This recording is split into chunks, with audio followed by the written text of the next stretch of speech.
Beyond just doing the iconic signature looks of all the DC characters, I really feel like Garcia-Lopez is arguably, if you wanted to make an argument for, again, a platonic ideal of like a perfect superhero artist, someone who maxes out each and every category of what you would want, like emotion in the faces, beautiful body language, unbelievable storytelling, composition, handling just everything with like a deftness and mastery. I don't think, you can get any better than Garcia-Lopez. He's one of those people you kind of got to put him on the Mount Rushmore.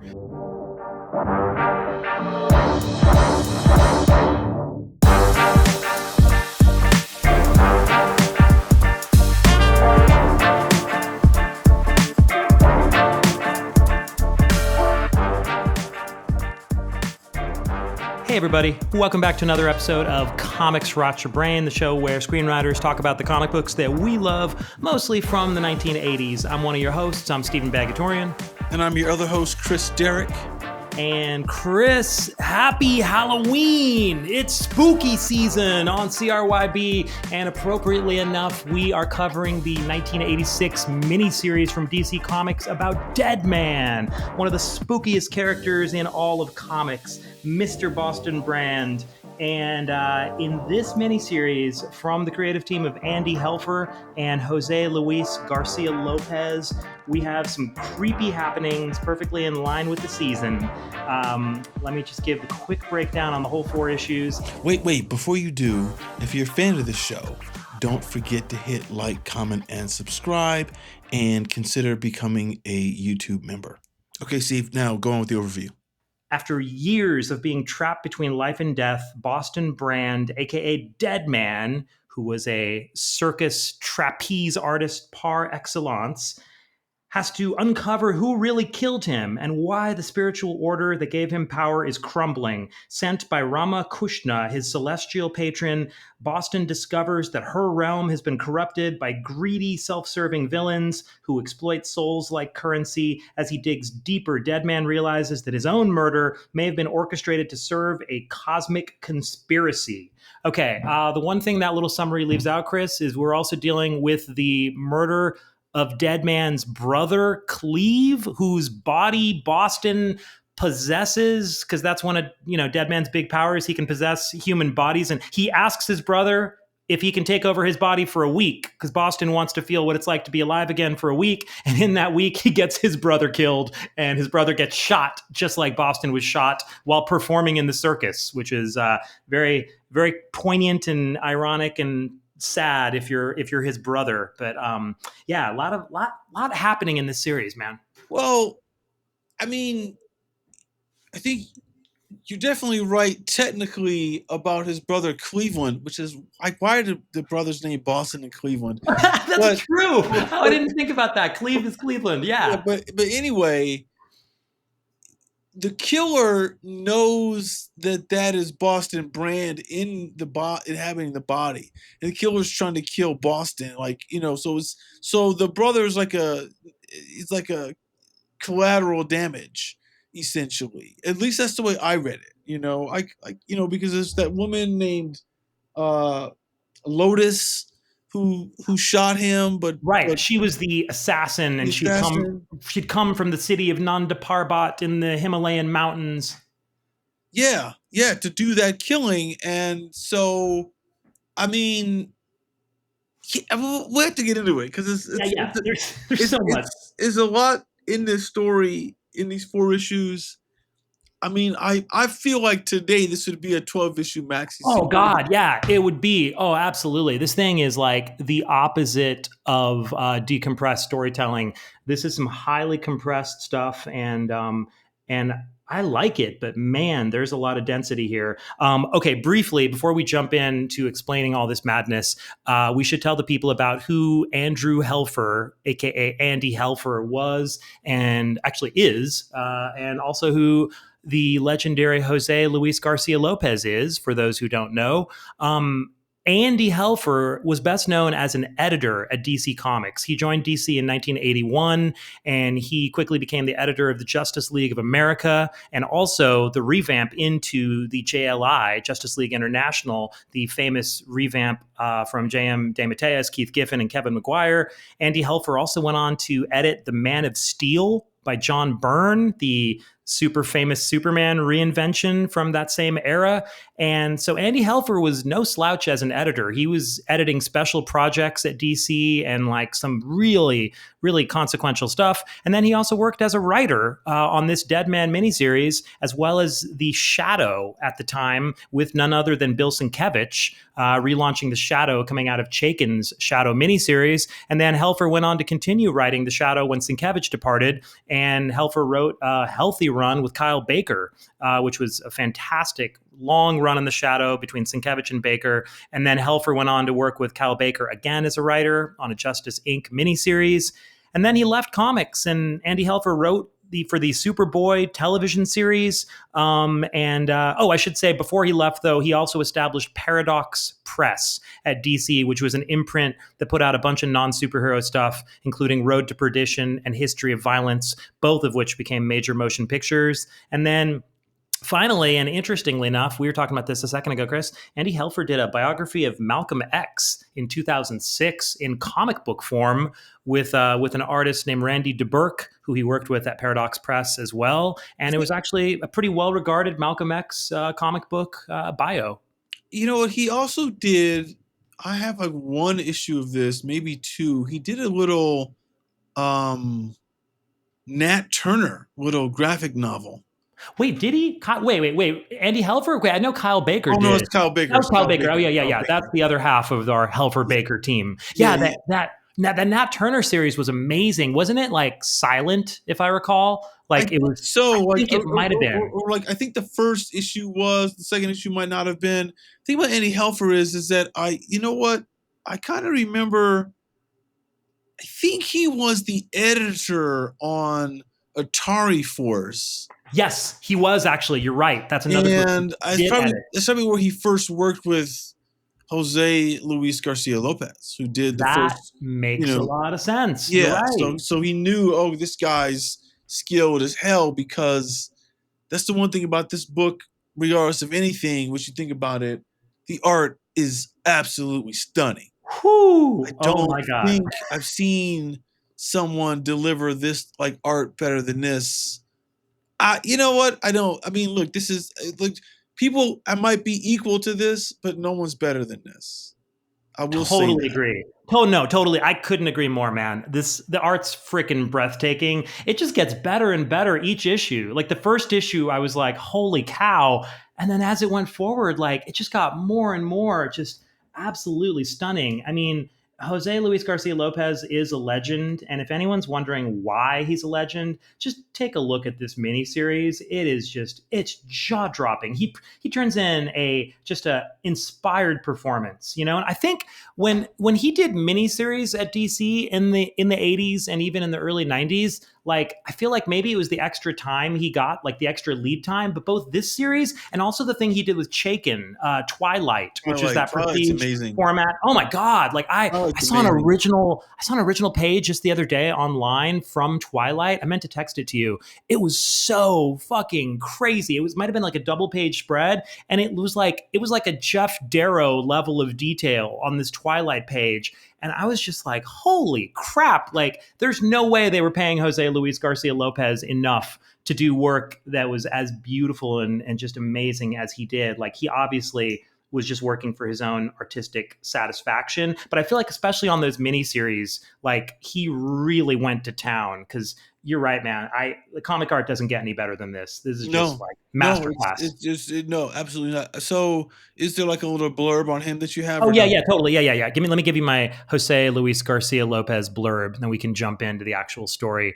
Okay, so Jose is a Spanish Argentine comics artist who's been working in US comics forever. He's perhaps best known as being the artist who produced the official reference art for the characters in the famous DC Comics Style Guide, which was something that was just kind of whispered about in comic circles forever. And it was sort of like the guide that they used in-house at DC Comics, like a giant binder of all the images of the model sheets for the DC characters for all the licensing and merchandise. And, anytime an artist came on a book, it was like, check out the style guide so you know how to draw their costume from all the different angles, what's on model, etc. So he really was the guy who created the signature look of DC Comics for so many people, the iconic looks of those characters. For anyone who grew up in the 80s, for you, for me, and for millions of people, it's the Jóse Luis Garcia-López version that we see in our minds when we think of so many of these characters. And I mean, if that was all he ever did, that would be enough. But he also just drew a ton of comics at such a high level. I mean, he's the definition of an artist's artist, because I don't know that the fans always appreciated him as much as they should have. I know I certainly didn't when I was a kid, Chris. I remember I was freaking obsessed with George Perez, and I love George Perez so much. And I'm ashamed to admit that whenever Jóse Luis Garcia-López would do a fill-in issue on New Teen Titans back in the day, as a kid, I was a little disappointed because I was such a little George Perez freak that I only wanted to see George Perez drawing the Titans. But when I look back at those issues now, I mean, I got to say these days, I prefer Jóse Luis Garcia-López. And nothing against George Perez. He's still a brilliant, genius artist and obviously the signature artist for those characters. But I now have so much appreciation for Jóse Luis Garcia-López. Like, I can't even look at this work right now without just thinking like, holy shit, this is gorgeous. Well, I will say this, I don't recall, I'm taking your word for it, that he did these Teen Titans. I don't recall it enough. He did. But I probably saw it and was sort of disappointed too, because there's an aesthetic that George Perez has that feels a lot like the Marvel books of like a John Byrne or something like that, that feels more like a comic book. And I think that this guy's work is more illustrative in a way, but he bends it into the comic form and the comic style, but he's still kind of like, he can't escape his amazing illustrator roots. And I feel like that it is, you look at it now and you're like, Jesus Christ. Yes. But because to me, I know I was first exposed to him by Twilight, because I remember getting sure. those Yeah. because I was a big fan of Chaykin, and I was like, "Oh, what's Chaykin doing next?" So it was this book called Twilight. And I got that, and I was like, "Who the hell is this guy?" And then it was later on that I had read, like, gone back and got the Atari Force, and then when I did that episode for for the show a couple months ago, I was like, "Oh yeah, this guy." I mean, and he did it. I mean, you made an interesting point earlier about like the time he has to do stuff, because he only did like 3-4 issues of that. I think he did 3 issues and then he did fill in, and then he came back and did like one more, so for that first year of that, he didn't do the whole run. He did like, Are you talking about Atari Force? Yeah, Atari Force. Yeah. Oh, okay. Yeah.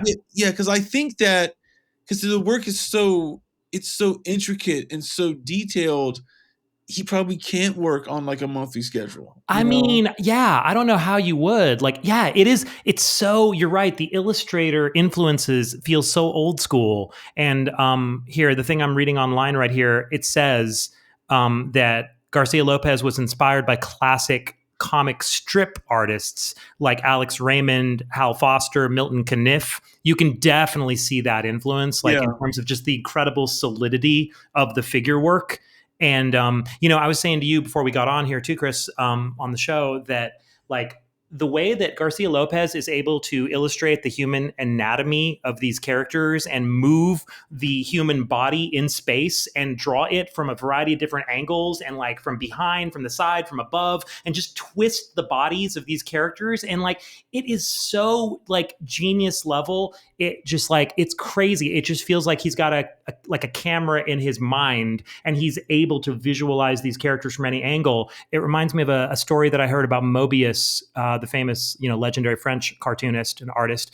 Mobius coming to visit the DC Comics offices at one point, and I forget who told this story, but it was somewhere or somebody who was in the offices at the time said that Mobius was staring at an original Jóse Luis Garcia-López drawing on the wall of someone's office. Like, I think it was like Wonder Woman, if I recall. And Mobius turned to the DC editor, whoever's office it was, and he said, he draws this without any models, doesn't he? And the editor said, yeah, he doesn't have time to get models. Like, no, he draws he draws stuff like this all the time. Garcia Lopez doesn't use models or even photo reference or whatever usually. Insane. And Mobius was like astonished. Like, Mobius was like, that's incredible. Like, and that's just like, that's the ultimate praise, to get an artist like Mobius that everyone else bows down to looking at Garcia Lopez and being like, wow. And I mean, you can see why. He really was an artist's artist. And so he drew a lot of stuff for DC. We could be here all day, like, talking about his credits. He drew issues and runs on Batman. He did another miniseries with Jerry Conway called Cinder and Ash. That was kind of like a mature readers. Yeah, kind of like it was almost like a TV series. It was like a very 80s TV series kind of detective thing. But he did a lot of comics, from everything, just like Green Lantern, Hawkman, JLA, Jonah Hex. His bibliography is ridiculous, but the signature stuff he did was these iconic portrayals of the DC characters, and like you said, Atari Force, this Deadman run, and he did one of those big crossover books between Marvel and DC. He did Batman versus the Incredible Hulk, which was sort of a companion piece. I think it was published as an oversized Treasury edition. It was not quite as well known as like the Superman Spider-Man one that I think Ross Andrew illustrated, but Garcia Lopez did one of those crossovers. But anyways, he's still alive. He's 77 years old, and man, what a living legend in comics. And this book, Deadman, really shows us why. I mean, you guys are going to be seeing the video with the actual images, and you'll see what we're talking about here. Yeah, so let's jump into issue 1. Yeah, do you want to attempt to summarize all of this craziness that happens in issue 1, Chris? Don't you have that one thing from that? Hold on. Why don't you read that? Okay. Let me give you the DC Comics, DCFandom.com summary, and then that will help us know what to comment on. All right, so in this first issue, which is called Return to Forever!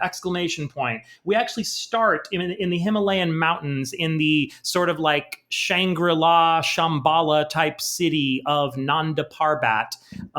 And this city in the Himalayan mountains is where Deadman has been like nursed back to life. And one thing that was so weird about the opening of the series, Chris, is like, I thought I missed a page or something. Yeah. Like, it seemed like, I was like, wait, like Batman's just like screaming at Boston Brand to like, get back in bed and keep resting. And he's like jumping up and he wants to leave this place where he's been healing in the mountains. And I was like, what the fuck are we reading? Like, where are we? Yeah, very strange. Idea.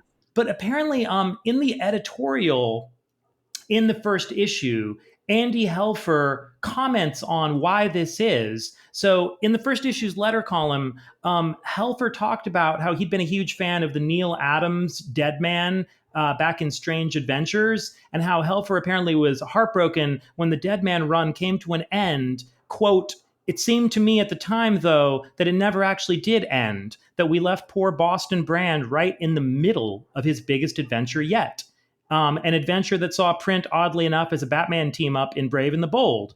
And then it was revealed to Andy Helfer by Dick Giordano that was actually true. The ending of the Deadman serial had been rushed and condensed to fit into a 20-page format because it would be Dick's last opportunity to do a full-length Deadman story.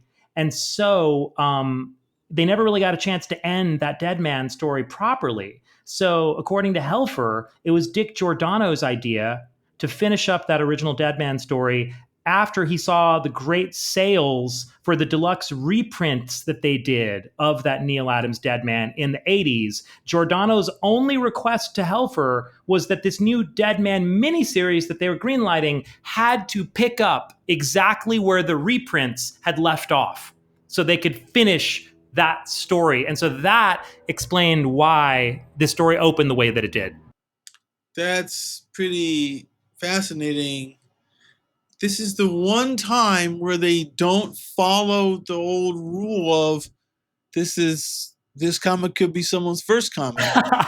You're right. Yes. Because there's no summary. I mean, like they could have done a summary inside cover thing. I guess they didn't. We're doing that back then in Marvel, DC books. They might do it in an indie book, but just like some little, because like I read it and I was like, why is Batman here?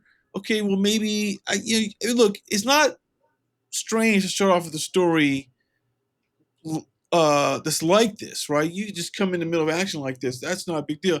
But it's the location. It's like, what do they do? Like Batman is where? He's in this crazy city too? You Yeah, know? yeah. He's flown to the Himalayas to check on Deadman. Yeah, and it's never quite explained. It seems like the most gratuitous Batman guest appearance in history. Like he doesn't really do much of anything. No, he just shows up and he's like, there's like a fun. And what he does is, the first page is this Batman and Boston Brand and his brother Cleveland, who just goes Cleve.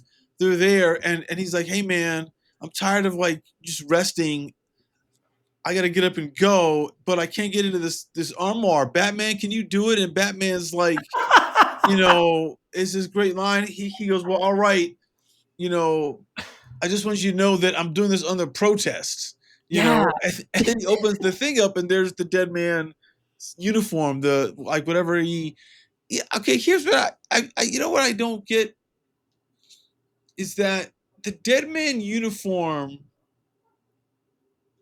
is dead man like his carnival name too, because he wears that white mask, as dead man. It has this big D on it.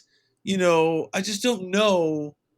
I just don't know. It's not. I think it might have been, and I apologize because I haven't read those Neil Adams Deadman stories forever, so I honestly don't.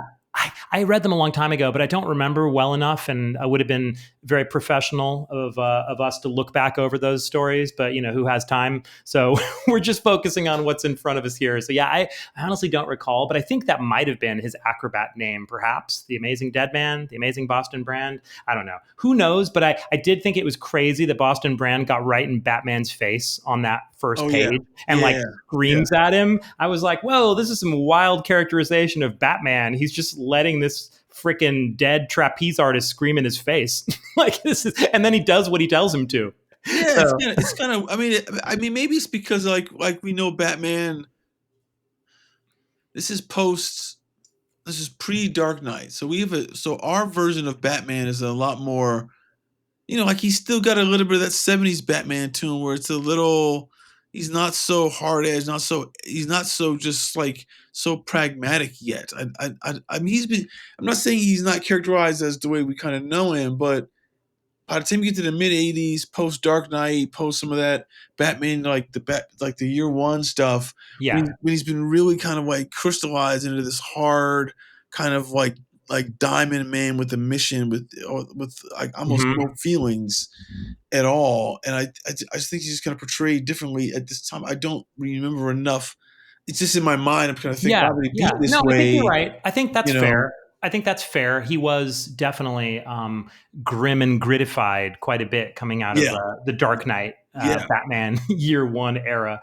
And this is post-crisis because we're right here in '86, but it's pre-Dark Knight because we see the ads for Dark Knight in the actual Deadman comics. So it's like immediately preceding Deadman. Yeah, the ads in Deadman are amazing because you've got, actually no pun intended, because one of the ads I was thinking of was for Amazing Man, which was like the really fun kind of like wacky comedic series that DC published around this time. Right. And so you've got everything from Amazing Man to Dark Knight to Deadman. And like some of the stuff DC was doing at this time, again, like we always say, under the stewardship of Jeanette Kahn, just so many wild swings and just crazy books all coming out simultaneously, and just such an exciting time at DC. But okay, let's give this summary. Go ahead. I just say one thing about the ad for Dark Knight Returns, because like the ad is not just for the book; it's like a subscription that you can fill out to get to get it to your house. Now the thing is, I did that, so I got my issues in the mail like that. But what's crazy did you really? Whoa. Yeah. What's crazy is like when I'm reading this now, it said it's limited to 1,200 copies. And I'm like, Oh, what? that's such a small print run. That's such a small print run. It's insane. 1,200? It's 1,200 insane. of that, is that, wait, are they talking about just the subscription Yeah, edition of yeah, Dark just a Knight? subscription. Just a subscription. Yeah. That's Yeah. that's still tiny. That, Yeah. like, that's actually kind of stunning. Yeah. Because I think, well, because I think it's the first time they ever did that kind of prestige, like, like square bound book that they Right, offered for a subscription. I right, don't think it was like, I mean, I can't recall like books like I remember those books in the store, but not on subscription. right. That's strictly a comic shop thing. But anyway, okay. So if there's any more summary, roll the rest of the Yeah, yeah, yeah, summary. yeah. Let me do the summary for this first issue, and then you can comment with your thoughts. Because yeah, this is all just so much. So the first issue is called "Return to Forever" with an exclamation point, and I love the titles that Andy Helfer comes up with for each of these issues. Andy Helfer, while largely remembered, like we said, as an editor, I think it's fair to say he was underrated as a writer because I think there's a lot of good stuff going on here in this series. Although I do think, ironically, Chris, I think Andy Helfer could have used a better editor on this series because as much as there are a lot of great ideas, I think we'll see from the summary of each issue, it's a bit convoluted, Yeah. and there's some stuff going on that's not exactly completely working in terms of the internal logic and the story logic of it. There's like it's very convoluted, but the story, when you break it down, is actually fairly simple. But Right. it's a Right. very convoluted way to tell what's in fact a fairly simple story. And I think it could have used a bit of editing to sharpen it up. Having said that, I think there's a ton of stuff about the story that is actually really works well and is engaging and quite immersive. So yeah, there's a lot here. So in this first issue, Deadman possesses his brother Cleveland, and he writes him a letter asking if he can continue living as Cleve for 1 week. His brother agrees, and that evening, the spirit of Boston Brand enters his brother's body. His first task is to let the Hill Circus crew know that Boston is with them in spirit. Then he visits his gravesite. There, the circus fakir, Vashnu, sneaks up and warns him about the dangers ahead and that he knows that Boston is really inhabiting his brother's body. During the following days, Boston works out working out his brother's body to perfection, as he soon is going to be performing the famous Dead Man aerial act. Okay, so I guess it was part of his routine, Yeah. the Dead Yeah. Man act. At the performance, Boston insists that all the nets are removed, and again, Vashnu warns him of the dangers if he follows through with this stunt. And so, just to clarify, this was the stunt he had performed when he himself had been shot and killed, and that's how he got killed in the first place. Boston Right. Brand was Right. while performing this routine, and for some reason, like, he really wants to perform this routine again now that he's got his brother's body. And so he climbs the trapeze, swings out, and once again he's promptly shot in the middle of the routine. He spins down into a supernatural vortex. Now, this is crazy. This whole sequence is so crazy. I'm really Oh curious to get yeah. your thoughts on the supernatural vortex. When his brother confronts him, wondering what the hell has happened, and now it's like his brother's spirit is there with him in the vortex, realizing they're both dead. Cleve lashes out at his selfish brother, Boston. Suddenly, the spirit world is sucking Cleve inside, and Boston understands that a balance must be struck. Shouting for the madness to stop, Boston confronts Ramakrishna, ruler of the whole universe's karma. She states that she seeks a pure soul, but Boston's is tainted due to their earlier encounters, which is a little weird and confusing to me. But then Boston ignores her ramblings and he sacrifices himself to the void, believing it's the only way to save his brother. But instead, he hears his brother's final scream, and Boston emerges from his gravesite as a true dead man at the end of the issue. Okay, Chris, this ending was psychedelic and insane and very unique, but boy, was it convoluted. How did you feel about this ending, and what did you take away from it? Because I was just like, wow, this could have been clarified really easily, but it kind of felt like just very messy to me. Well, again, like I said, this could have been 3 issues in itself because Yes. it's. I mean, so backing up a little bit. I mean, like the first few pages were still in the Nandapara bots. There's this great kind of like double page splash page that Garcia Lopez has done, but he goes in and he talks with Rama, and and and it's weird because he like this is the only thing it just kept bumping me. It never stopped bumping me is that Rama Tut, or not Rama Tut, but Rama is mentioned as like a man. It says, "Hey, I know your boss is in." He always is. It's on page 4, but every kind of depiction of Rama is a woman. Yeah, Rama. Yeah, you're right. Ramakrishna is very clearly a woman, but I noticed that. But then Rama's, yeah, referred to with male pronouns, and yeah, that was one of the things about the story that also was confusing. I bumped on that a few times. So, but I feel like you're right. The ending is sort of strange. It's sort of like it's a cool ending that his brother dies the same way he did because he pretended to be his brother or inhabit his brother and everything like that. It's a great it's a great piece of guilt that hits him.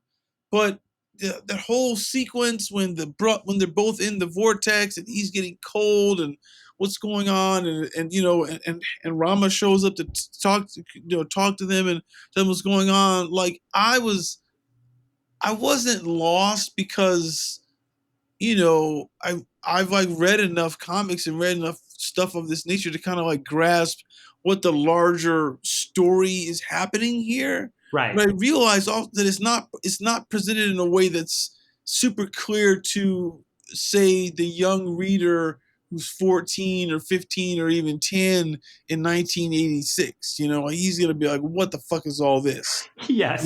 Because Yeah. but I also think that it suffers from um this picking up from the Neil Adams thing. Now, granted, it's one of these weird things where if that book came out, the reprints, and they sold well, then it's sort of in the zeitgeist of, oh, here's this great reprint, blah blah blah. And then like a year or two later, we have here's this series. So maybe like they're banking on the fact is that, hey, we'll do the series because the mini series or the reprint, whatever it is, has sold well. Right. So the audience is sort of more indoctrinated to the storytelling. Yes. But to me, I kind of get it. It's this kind of like, you know, it makes sense to me, but I don't think that it makes sense to a lot of people. Um, but I'm watching it. I think what helps. Here's what helps, right? Garcia Lopez's art is so fantastical and like Yes. it's just story. It's like the visual storytelling Yes. that you can kind of look at it and go, okay, I see what's going on. Based upon this, there's a lot of dialogue that I'm not trying able to find, and these new names of people and places that are like, who are these people and whatnot, which is always a trick, because then the audience is trying to like absorb it as they're trying to absorb something new. But I think they do a good job. I'll tell you what's interesting. On this page 5, I guess it is page 5 maybe page 6 when he goes in to see like Rama for the first time, and he's like, "I'm leaving" in the top corner, and has that weird kind of like that op art type of lines in the background. He's like some weird kind of infinity pool or something like that. Oh, right. Right. And then the next page you see Rama is really big with all these multiple arms, sort of like Vishnu from the Hindu thing. But Yeah. like that sort of feels like a Gene Colan like piece of work right there, like to a certain degree. Like it felt like Yeah. it's Yeah. it's, it's right I out see of that. like how the Tales of what's the Dracula book he did for Yeah. Marvel? Tomb of Yeah, Dracula. Tomb of Dracula. Mark Wolfman. Yeah. Yeah. So I mean, I mean the stuff in here, like these faces, like this, like I get on this page, this big ass face, Hmm. of Rama. This feels like stuff he was doing in Atari Force. Like but I feel like I don't know enough about. See, there's unspoken stuff in here that these two people know about each other's relationship Yeah. that we don't ever have the luxury of learning, and it's a little too inside baseball. Like it's one of those things where like I'm writing a TV pilot right now, and it's about people who've had a long relationship, Right. together, and we're coming into a crisis point in the relationship.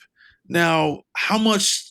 do I have to like it's all in my head, and the struggle is what do I put on the page so just enough so the audience knows what's going on without me having to kind of speak in a way that doesn't feel natural to way people who have been friends for like 15 years 20 years would talk about Yeah. the relationship. And so that's sort of where this suffers, where the Andy just didn't give us enough, like there's enough but not enough in these sequences. And then you find out about this guy named Hook who killed him, who was part of the Society of Assassins, which is actually the League of Assassins, but it just calling it that because that guy named Sensei is like who's so and that was sort of throwing me too because I knew the League of Assassins and I was like, is there another one? And but then later on they correct the name of it in the issue 4. They're like, okay, so there's like certain things about being like a DC kind of like fan where I'm like, I don't know what's going on, but then I do know what's going on, or I think I do. So I was sort of lost until the brother got killed. And then when the Yeah. brother gets killed, I like, okay, well, the stakes have been raised. And I Right. understand Right. what Right. the story Exactly. is. It And gets I'm like, personal. yeah, I got it. What's going on? What's going on? What's going on? What's going on?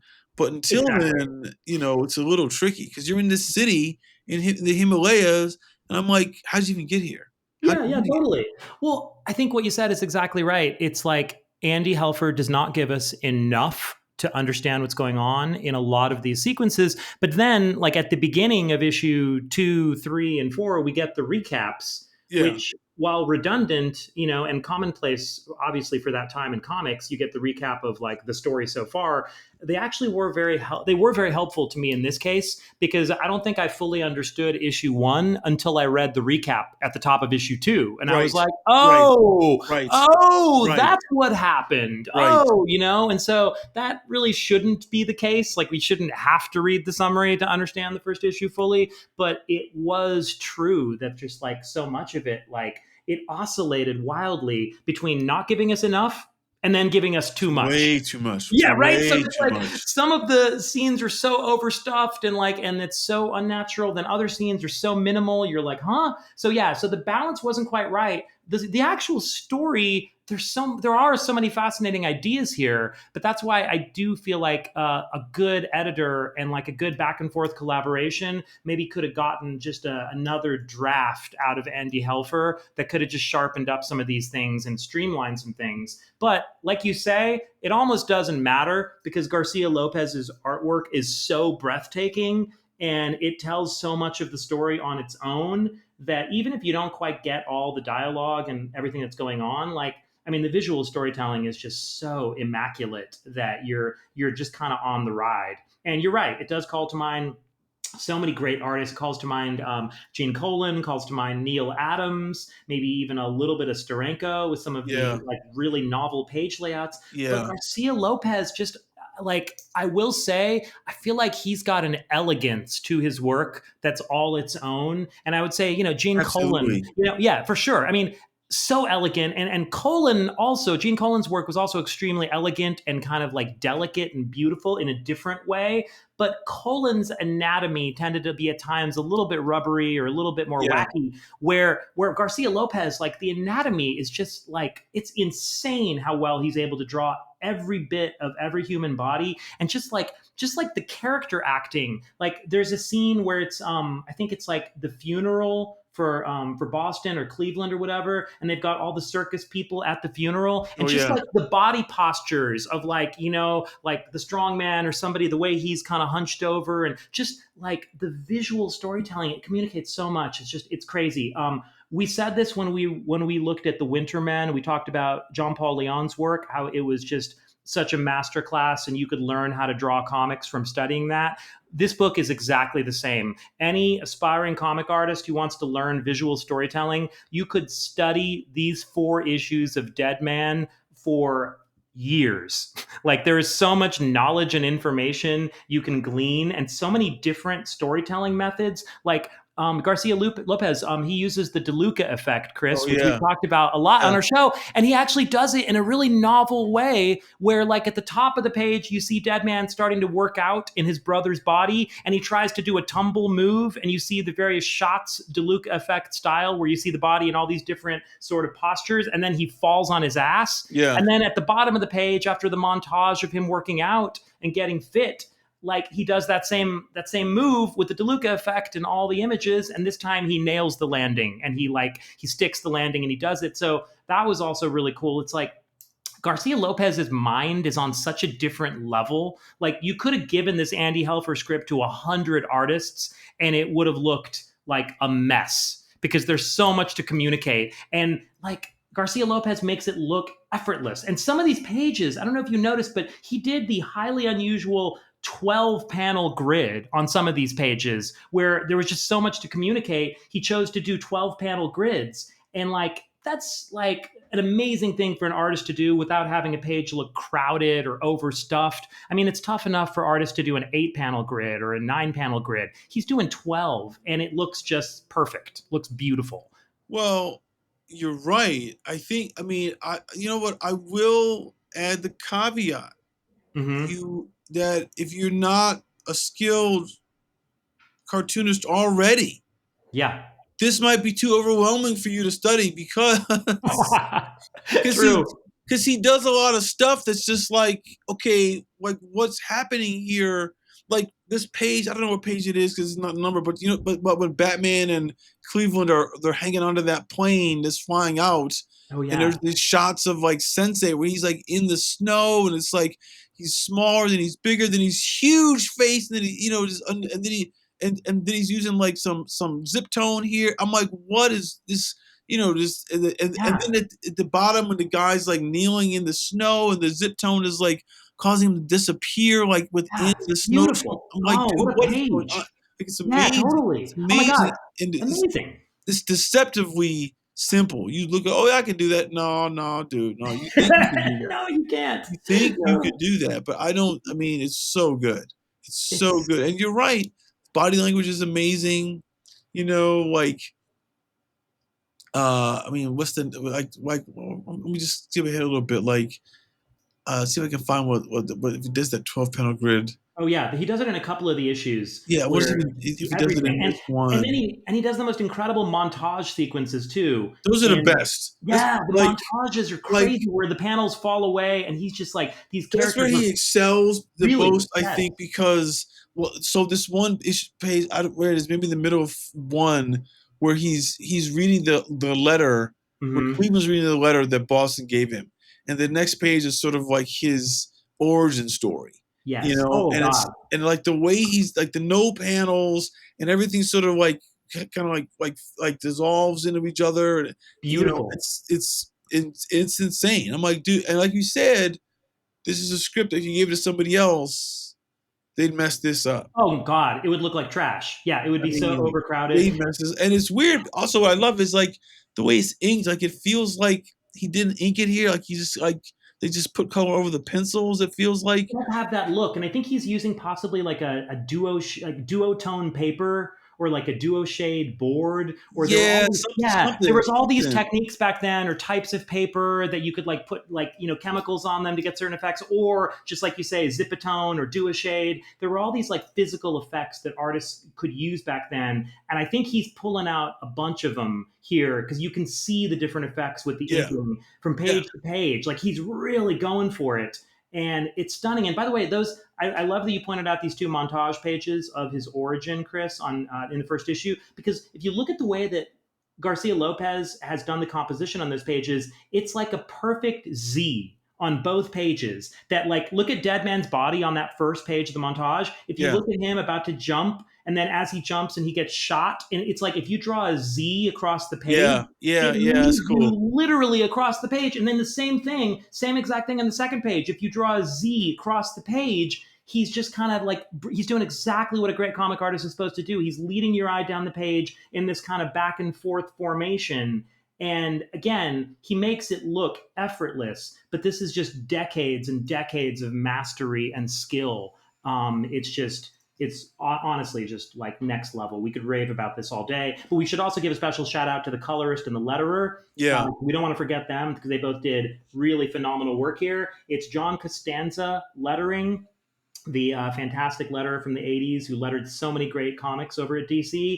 And then CRYB favorite Tom Zuko makes Yeah. what I believe might be his fourth, I think this is his fourth or his fifth appearance on our show. Chris, I gotta say, Tom Zuko may have been featured on CRYB more than any other creative out of the 80s. Because if we think about it, he colored Thriller, he colored Screamer, and he colored, I believe, the Trevor Von Eden issues of World's Finest that I talked about in one of my solo episodes. And now he colored DEADMAN. Tom Zuko, I'm just going to say it, Chris, I think he's one of the most underrated comic cartoonists of all time. Certainly one of the most underrated of the 80s. I don't know if I can say the most underrated because the 80s had so many great colorists like your Richmond Lewis and other people like Glynis Ween might have been more like the 70s, but like so many great colorists. But Tom Zuko, I mean, his range is astonishing because Yeah. we've seen him color a variety of books like Screamer, which was like kind of like neon, sort of gaudy pop combined with sepia tone flashbacks, Thriller, which was so experimental. And now this DEADMAN, which is like, he's doing really delicate coloring over Garcia Lopez's incredibly detailed work, but it's the coloring's really subtle. Like he's not trying to like make it too crazy where it doesn't need to be. I think he does a really really great job here. Really impressive coloring. I think it works perfectly with the art. I think these are all great points. It doesn't make it's cool because it grounds a fantastic story. Yeah. Like the color never, even like in episode issue 3 or something like that, when you start seeing like when you start seeing like Rama like through these kind of like these mystic kind of like twisters and hurricanes, and it's colored in the rainbows and stuff like that. That's still not too overly saturated. It's sort of like keeps it. It's a lot of colors going at once, so it feels like it's very frenetic and dynamic, but it's not overly saturated to kind of like to blow out your eye. Right. So it's so he's really good. He really really is. Really, really good. Yeah. I mean, And there's little subtle stuff here, like this page. I don't know what page this is, but it's like when Dead Man is talking with the guy who's the strong man with the axe, and there's like and they're sitting together on the tree, and there's a close up. I think maybe it's 15 maybe or something like that. Close up of the strong man, and it's like he's got that white light on the one side, so like he's using kind of like a cinematography type of lighting, or like what they would do in like really old illustration. Again, because dude has this illustrative background, which a lot of times you wouldn't have that much like white light, therefore no color on someone's face like that. Then you do a rim light, sure, but I mean that's like a very kind of fascinating kind of use of color yeah, you're throughout right. this book. No, And you're totally right. It reminds me of the kind of thing that like Barry Windsor Smith would do when he yeah, would color his comics, and he would just do like a little splotch of yellow or yeah, something on someone's face where it wouldn't be like literal coloring, but it would just be more like, it would be like the vibe or the feel or like just the kind of lighting you didn't see in comics. And like you're right, that's kind of like what Zuko's doing a little bit, but not in a way that's showy. It's very subtle. But yeah, I'm a huge fan of Tom Zuko. We should really think about getting him on the show one day. okay, so I have a question for you. Mm, So, pay, so the bottom of that page, Boston Brand, he is inhabiting his brother Cleveland, and he goes to see this woman named Lorna, and she's yes. like, Cleve. Yeah. And then she pulls him in to give him a kiss, and he's like, no. And I'm Yeah. And like, then cut out of and that. they cut out of it. And to me, I'm like, she's fucking him, but he's like, but like, was she in love with Boston and now she's not going I on to the think brother? I think Or that's the implication that like she was hot for his brother, and that's why he's like no dot dot dot. But then he's a dude, so he's still going in there. of course you she's know? still going in, but it's just sort of like a weird kind of like because they cut away and there's no like, well, what happened? Not Oh, really. it's true. I Yeah. mean, yeah, it's I mean, he's like Like there's no remorse. Like, oh, my brother fucked my girl. Like, there's none of that. So I think it's kind of interesting. I Yeah, think it is weird. That's another one of those little hiccups where I feel like a better editing job here, like a little bit more of editorial pushback would have caused so many of these things to be so easily clarified where they wouldn't just stick out like a sore thumb. But I think that's the problem with the writing here is there's too many of these moments where you're like, huh? Like what? And yeah, like I mean, you got the beautiful artwork to kind of smooth it out, but actually I'm glad you mentioned that, Chris, because that's a great segue into a letter that was written to the Deadman miniseries from none other than Mike Barron, the writer of Nexus, yeah. at At the the time, time. yeah, he was doing Yeah. Nexus. Yeah, Yeah, well, apparently they sent out Xerox preview copies of the first issue to a handful of readers or other professionals, and that's something they used to do back in the day with the early, like the DC and Marvel comics, right? Like and I think even Dark Horse did that too for a time, where when there would be no letters yet because it was the first issue, they'd send out Xerox copies, advanced copies to known letter hacks or sometimes other professionals so they could have an actual letter column for the first issue. That's one of right, the traditions in comics that's kind of disappeared, but I used to love that tradition, and I was always so jealous of the people who got those Oh, Xerox I know. copies. 'Cause to me, Like, they got the Xerox copy, and they would always comment in the letter how there was like no coloring, so they couldn't comment on the colors because they were reading this black and white version. So, anyways, Mike Barron got one of these preview copies, and he wrote in. They published it here in the first issue, and he actually mentions that exact scene that you just pointed out. So let's hear what Mike Barron said. So he writes in he says, "Dear Rich," who I assume is going to be Richard Bruning, who took over as the editor or the co-editor with right, issue 2. right, So he says, "It was a treat to see the old Deadman back in form, especially with Jose's exquisite art, especially on duotone." So it was on duotone board, right, duotone paper, like we're right, talking right, about. right. That explains all that texture. Andy shows unexpected flair for a writer. I love that he says unexpected. Um, Everybody knows editors can't write, and this is in all caps, and shouldn't even try! 6 exclamation points. That's hilarious from Baron. But with that caveat in mind, really, it's a first class job. The dialogue zipped right along. There were some spots I couldn't quite follow because the word balloon had slipped off the Xerox. But even so, the gist of the story was easy to follow. Right. Now here's the part you edit out. I think he's saying, here's the part you edit out of my letter because I'm about to criticize Oh, right. this comic. But to their credit, they did publish it. Why, if Boston and Cleve were both together talking to each other in Nanda Parbat in the Himalayas, why did Boston wait until they were back in the real world and he was a ghost before trying to explain Deadman's history via a handwritten note?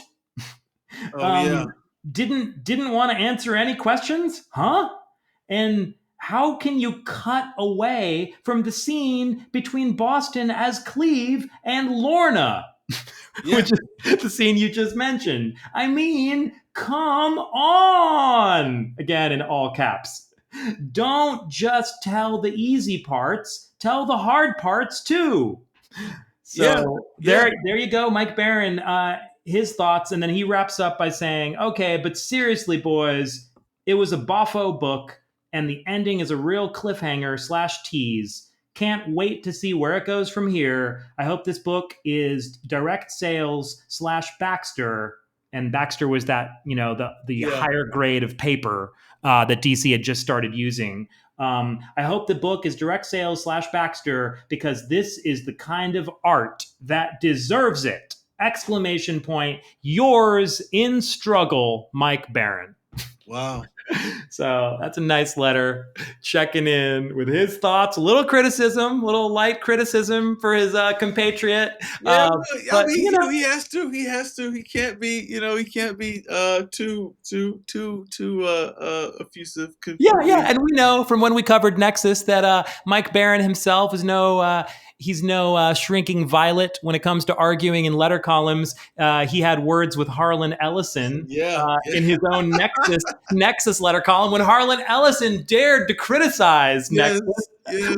While mostly praising it, Barron got rather snarky with Mr. Harlan Ellison at the time, a huge legendary writer. So Barron was up for a fight in the letter column. So he can give it and take it. At least he certainly was doing that Yeah. See, in those letter columns back then. no, I love it. Now, here's the part you mentioned this a little bit in the earlier on, this little thing with the DeLuca effect page, right? Yes. So, but if you look at it in the middle when he's working out, there is a scene where he's like having dinner with the girl. So, Oh, that's right. That's Lorna. You can tell from the hair. You're yeah. right. So I just don't know. Is like a Whoa, with roses and candlelight dinner and wait, it's like wine or champagne. He's I mean, romancing her. whatever. But I'm kind of like, you knew. I mean, like, there's no anchor. Like, oh, so you fucked my brother when you thought I was dead. Yes. I mean, there like is that. I mean, like, it's interesting. I just find I don't know. I find that kind of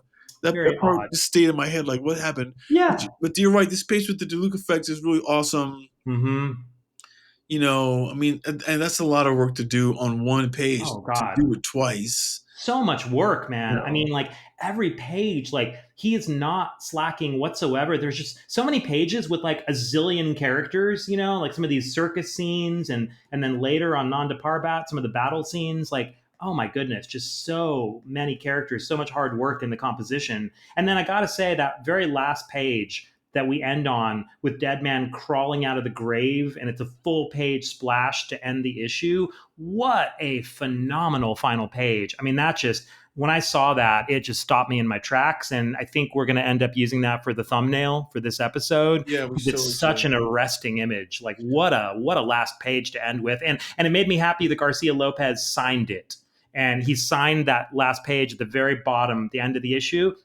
And I feel like that's one of those things that not many comic artists did back then. Some of the older guys would do it, but I feel like sometimes when comic artists would do that, it was when they were especially proud of the work, And I think Garcia-Lopez certainly deserved to have his signature at the bottom of this last page because he put on a clinic for this whole issue, and this last page is like he ends it on an insane high note. Yeah, I mean, you're right. I mean, but I want to point out one thing. There's the page where Cleveland Brand gets killed. That's actually a 12-panel grid right there. He's just combined a couple. He's just combined. No, he hasn't really. No, it's just that there's a moment where the borders have fallen away. But that's really a 12. That's really a 12-panel grid right there. Is that? Oh yeah, the one where he falls. Oh yeah, actually, you know what? You're right. That is basically a 12-panel grid. And now that you say that, so is the next page, Chris, where it says no, and he falls, and then the audience says, "Oh my God, not again." Yeah. That's another 12-page grid where he's kind of just fucked with the formatting of it and squeezed in the middle ones. And then he's added the middle panel with the aerial view of the dead body twisted and contorted from above in the center, which is actually the 13th panel, if you think about it. Yeah. Yeah, I mean, that's wild. 13 panels on one page, and look at all the negative space even. Like it doesn't look crowded, No. That's amazing. And that reminds me, like the only other artist I can think of is someone else we mention on the show all the time because we love him. But Trevor Von Eden was one of the only other artists I can think of that was so liberal with his use of negative space on a comic book page, which I think is kind of it's a gutsy thing to do, but man, like how effective, what storytelling.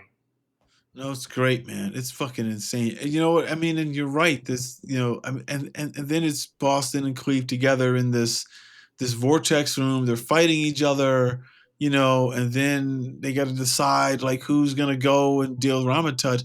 What's interesting in this one page when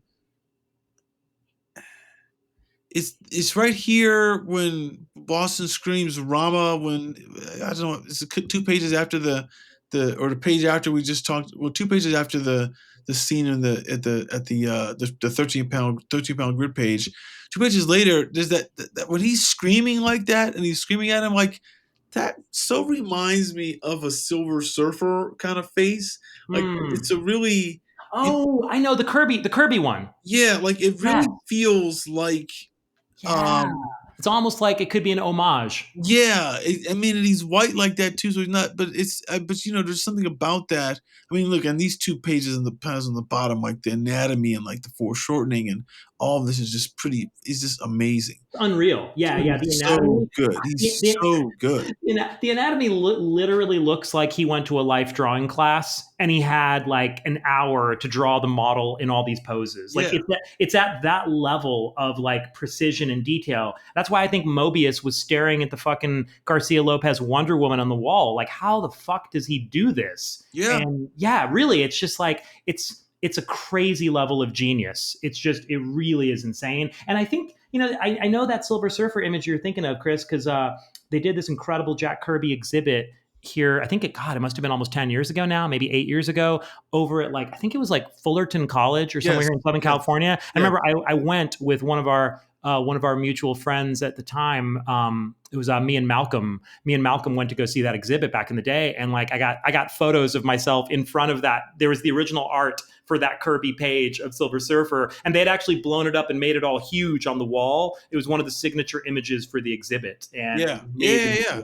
Yeah, so No, I no, remember I that no, I very totally remember well. that completely. But yeah, but it's that, and then he's dealing with Rama again, the man woman. I don't know how that plays out, but you know, and then he makes a decision. Like he makes a decision to go through that little tunnel himself and show up. Again, he's got a 12 panel grid when he's with the graveyard, and then he jumped, and yeah, and then that final page is just amazing. It is amazing. It is amazing. It almost completely makes you forget how convoluted the logic is in like the psychedelic limbo vortex. Yeah, Because there it's some weird story point about like how Boston's soul is too tainted because he is dealt with Rama with Rama, whatever her name is, and like because he's dealt with Ramakrishna, his soul is not clean, and so then Cleve's soul is a clean, innocent soul. So he's being sucked into the vortex. And I was just like, huh? it's, Like it's what? Like what yeah. does any of this mean? I, I was just I couldn't I figure was it out. I baffled. could not figure it out. I Yeah, mean, right. It's just like, but what is again, happening? in the next issue, which we should jump to now, issue 2, Yes. they sort of do kind of explain it. Is there a summary for issue 2 that we Oh yeah, can? yeah. Let me see if I can go to that the DC website here that I was looking at. It's right here. Okay, so for issue 2 of Deadman, let's see what they got to say. If we what can we glean from their summary? Okay, so Deadman, issue 2, This Mortal Coil, again with an exclamation point for the title. After convincing his brother Cleveland that he wants to possess his body for a week, Boston Brand. Wait a sec. That's the first issue. Why are they summarizing the first issue again? Okay, that's weird. Okay, that's like a mistake on the DC website there. You know what we should do? Let's just read the recap that Andy Helfer writes at the beginning of issue 2, because that'll probably be even better. So at the beginning of issue 2, Helfer says, okay, what is where are we No, going? I mean, like we're still in the vortex in the We're in the beginning. vortex, but when he comes out, I think there's a moment where he kind of does. No, I guess he doesn't do that much of a recap here. You're right. It's really more issue 3 and 4 where he recaps stuff. Okay, well, basically, issue 2, he comes out of the vortex and now he discovers exactly who it was who shot him in his brother's body. And it's that woman Lotus. yeah, Lotus, who came from Nanda Parbat. And just as she's about to shoot him, she herself gets shot by got a little person who is one of the members of the circus.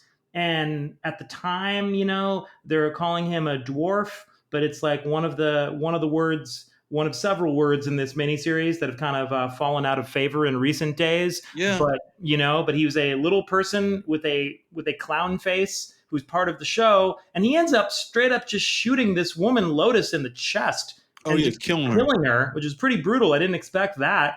And he's trying to help Deadman out. Deadman ends up not being the hero in this case, And then there's like a whole side story about how this little person used to be a cop, but then he also was on Nanda Parbat himself, and he's really tight with the fakir Vashnu, who's like kind of like the fortune teller, holy man in the circus.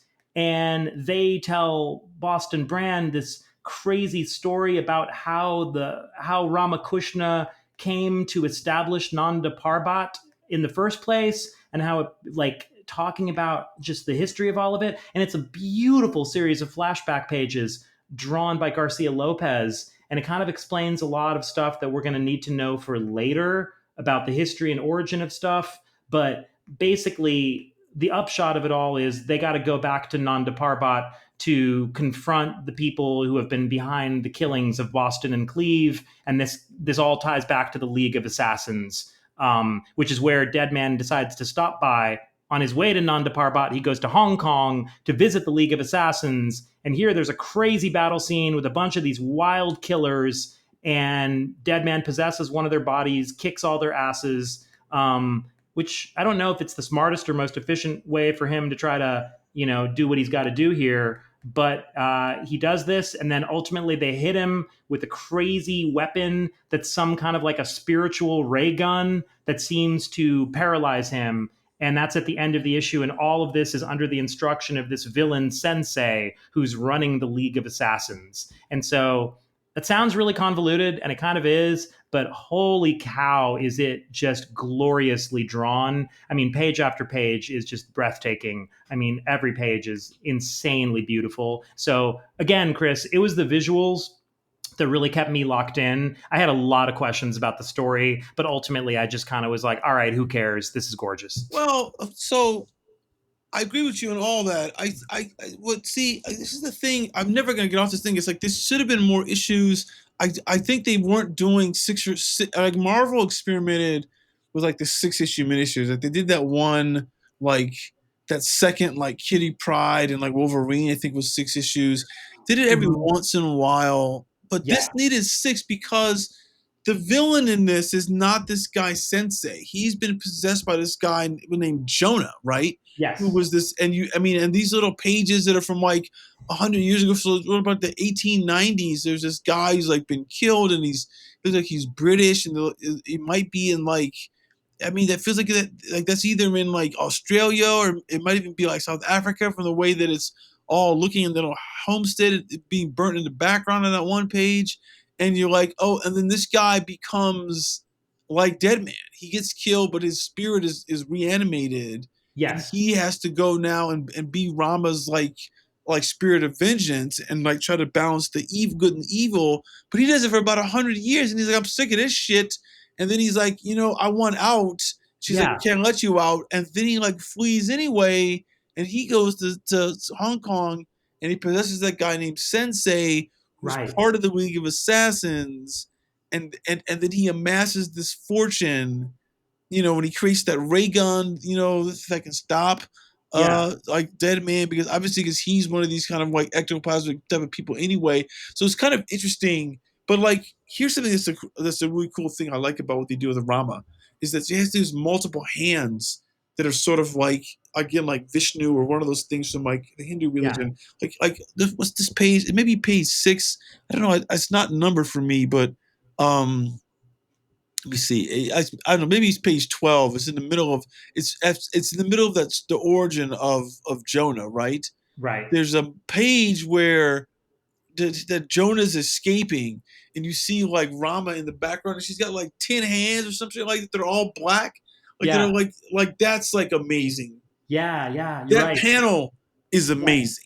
Yeah, you're totally right. That's going to be in our video for sure. And yeah, that panel with all the black hands. It's just like, dude. Oh man. I mean, every panel on that page is stunning. Like, look at the composition. Every panel. This flashback sequence is amazing.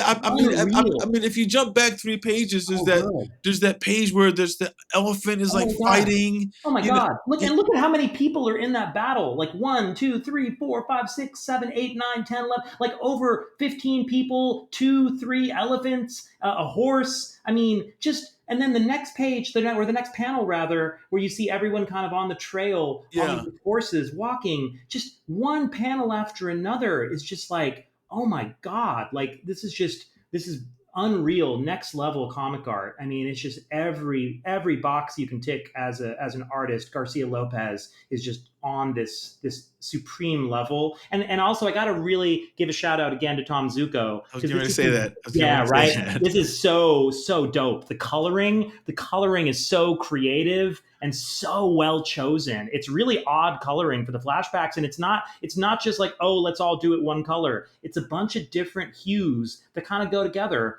in a creepy way, like orange and light kind of pukey washed out yellow and light blue, and it just Well, looks otherworldly and weird and creepy. Just well, really smart coloring too. yeah. Okay. So here's what's really cool. If you that again that panel with the elephants fighting stuff like that, right?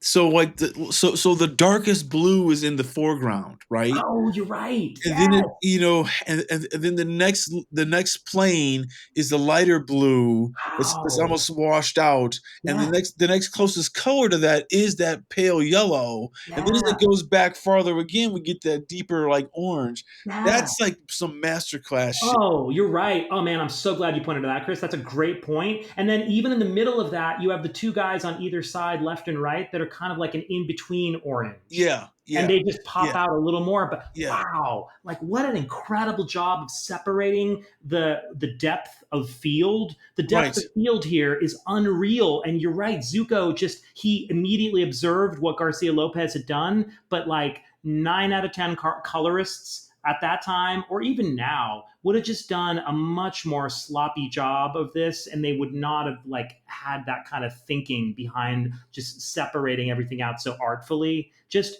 yeah, really careful and delicate work by Tom Zuko. Just really just a perfect accompaniment to what Garcia Lopez is doing with the duotone and with everything else. I feel like Tom Zuko really stepped up to the ambitions of some of these really creative artists at that moment. Whether it was like Von Eden or whether it's Garcia Lopez, you could see Zuko adjusting his approach to kind of like, raise the bar along with these artists. And I think the thing we have to remind people all the time, too, Chris, for anyone who wasn't there at the time, is what an incredibly exciting time this was in American comics in the 1980s, where everyone just felt like anything was possible, and DC had kind of opened the floodgates to really creative, original work. And you had Jeanette Kahn and Dick Giordano just greenlighting such adventurous work that these artists, like, you can feel the level of like inspiration in the work. Like, people are excited to do this work. These aren't just things they're doing for a paycheck. You can feel Garcia Lopez putting his heart and soul in these pages, and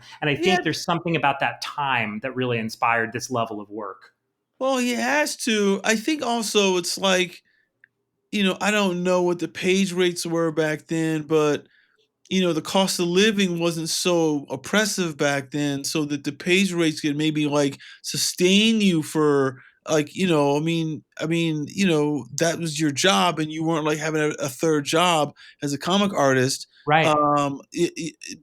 But if the thing about you, a great point about today, this page again with the elephant on it, like Yeah. the person today, because of the computer color, would have Yeah. wanted to have colored everything in the frame with his own kind of like thing. Like that baby that's being grabbed is like gonna be colored in one way. And but doing just these little planes with their own wash, a single color wash, it does kind of like separate it out because it's such a busy panel. It sort of reminds me of there was a panel like that, like the third or fourth panel in like that cloak and dagger thing we read, where they have that first time where the cloak, like, daggers doing that DeLuca effect in they're in that porn shop in the beginning, and Mhm. like where I don't remember who colored that, but they colored that too, where they kind of used the different blocks of color to kind of separate out where the art was, because it's so detailed that Right. you get.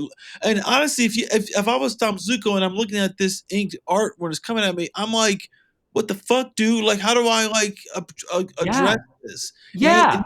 and you're right. He had to get really creative and get really delicate with like, how do I do this in a way that preserves the beauty of the art, but then allows the reader to read it and understand it and not get lost in like what is arguably a complicated panel.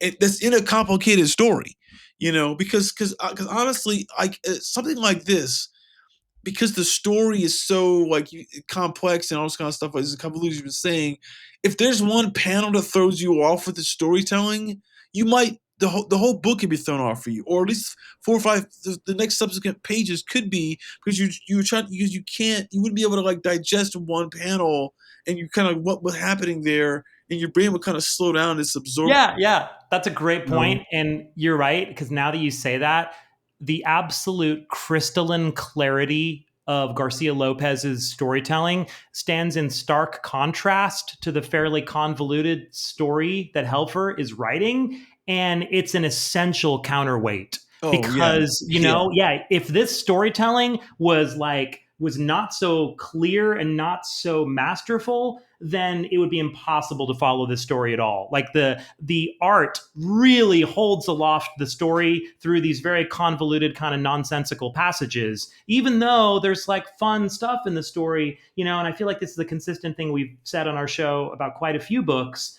where it's like the incredible artwork that kind of carries the day. yeah. And, perhaps some of this, like, we talked about this, I think, a little with the Cloak and Dagger book with Bill Mantlo, how the story was okay, but it was Right.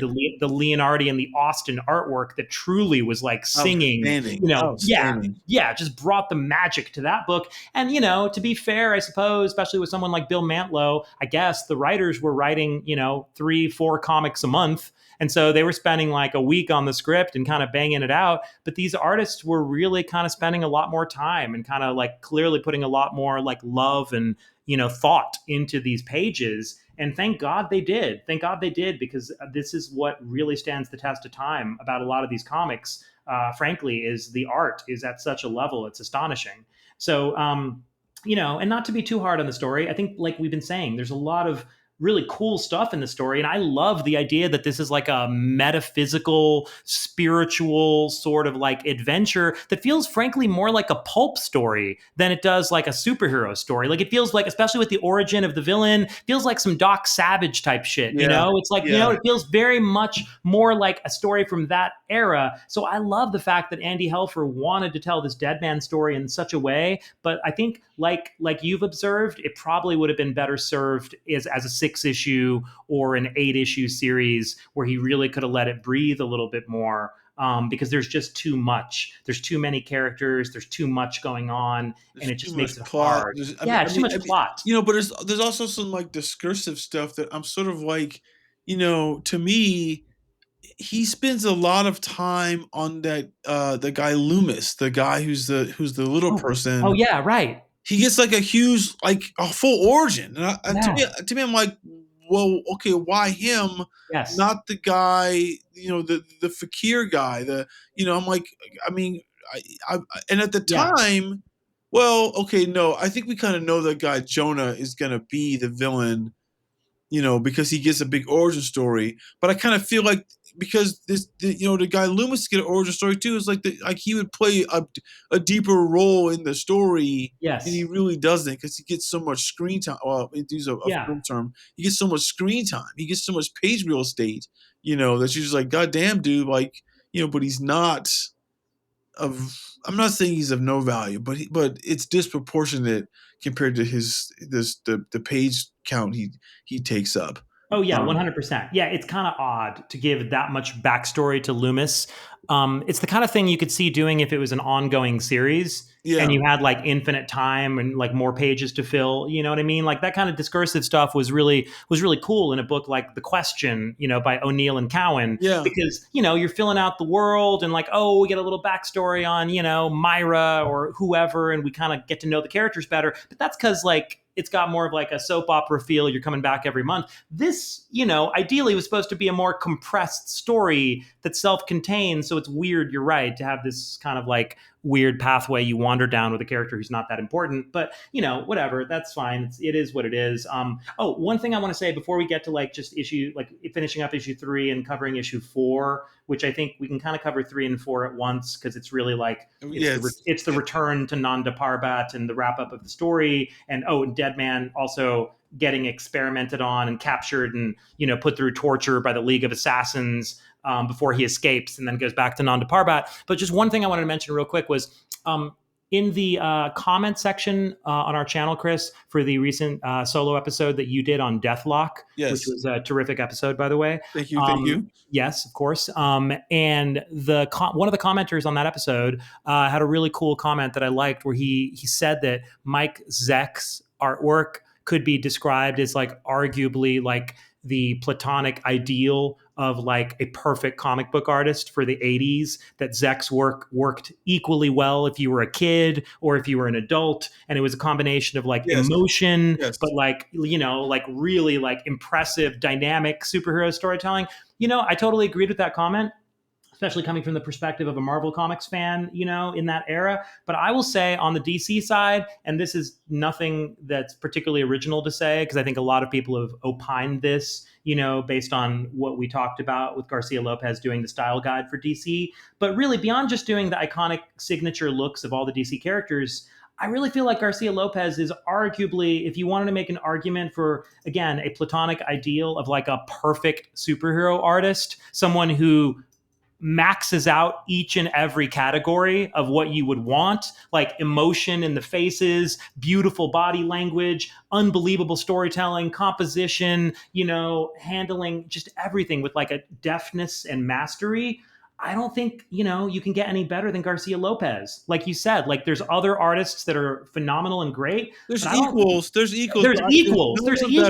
no one really better. Anybody better?